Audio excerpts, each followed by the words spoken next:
Hey there, I'm Dex the Music Geek. A one-hit wonder becomes a one-hit wonder when any subsequent singles don't make an impact at radio or sales. This usually happens due to those songs not being as strong or as hooky as the big hit, but sometimes among those ignored singles, there is a song that deserved much more attention than it received. And today, I will show you how Over My Head from Toni Basil should have been a hit.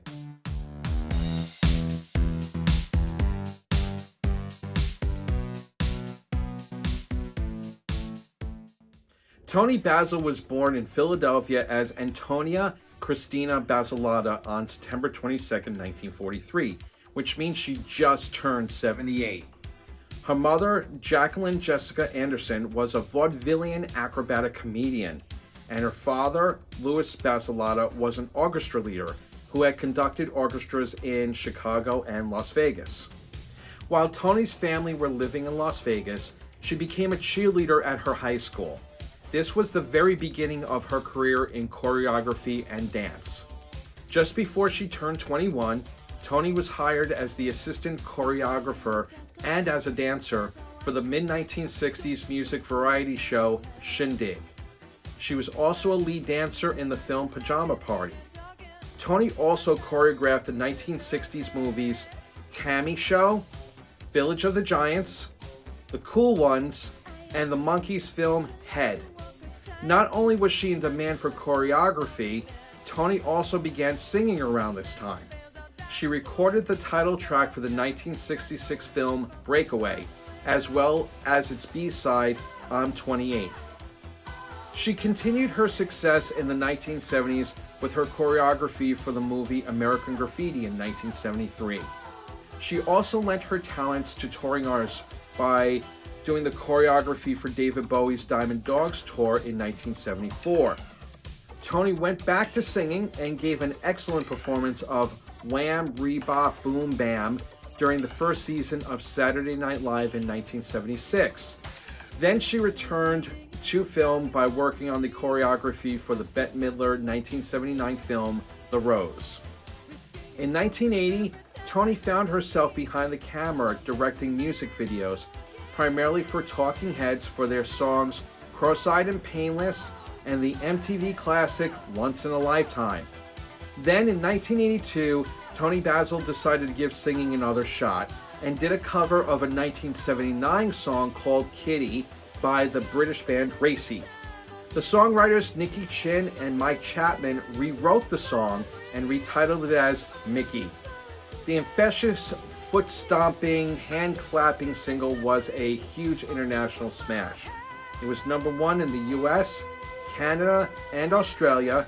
It was number 2 in England and New Zealand, and peaked at number 3 in South Africa and Ireland. It was from her debut album, Word of Mouth, which landed at number 22 on the Billboard album chart. 3 more singles were released from that album, with only Shopping from A to Z appearing on the pop chart, stopping at number 77. Toni released her second album, self-titled as Toni Basil, in December of 1983.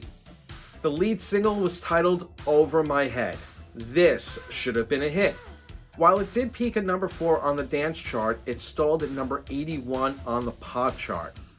Musically, it does scream 1983 or 84 with its electronic drums and pulsating keyboards, but it could have been played along the radio with Michael Sembello's Maniac, Thomas Dolby's She Blinded Me with Science, or even Shalimar's Dancing in the Sheets, all of which were top 20 hits. Lyrically, we've all been there. We've all been involved in something that has made us think twice about the decisions that we've made that might have taken us further than expected and feeling overwhelmed about it. Basically, in over our head. The electronic drums, the frantic pulsing of the keyboards, the rhythmic rocking guitar, and the relatable lyrics and Toni's voice were ingredients that made for the hit that never happened. In fact, it was even produced by Mike Chapman, who produced Mickey. Over My Head had a pretty well-conceived music video. It starts off with a few mystery novels on display in a bookstore window. Toni plays the female character on different book covers. Each character dances off the book but must get back onto the cover before it's purchased by the end of the video. And this video was actually nominated for Best Choreography at the very first MTV Music Video Awards in 1984, but it lost to Michael Jackson's Thriller, like anything was ever going to be Thriller. The album released 4 singles total in 1983 and 84. While 3 of the 4 appeared on the dance chart, Over My Head was the only one to land on the pop chart, and that was at number 81. Sadly, this album was ignored and never hit the Billboard album chart, plus it never charted in any country ever, either.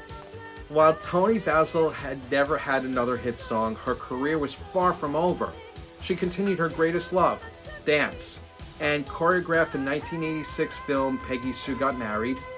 She choreographed David Bowie's Glass Spider Tour, as well as his video Time Will Crawl in 1987, as well as the films That Thing You Do in 1996, My Best Friend's Wedding in 1997, Legally Blonde in 2001, and its sequel in 2003. And her most recent work was on the latest Tarantino film, Once Upon a Time in Hollywood, in 2019, which means she was still killing it in the entertainment industry at age 75. While her career has never really slowed down, who knows what would have happened if Toni Basil had a second hit. Please give Over My Head a listen. I think you will actually like it and wonder how it never became a hit. Let me know what you think, and I hope you enjoyed this episode. Peace and love to you all, and remember, love is friendship set to music. Take care.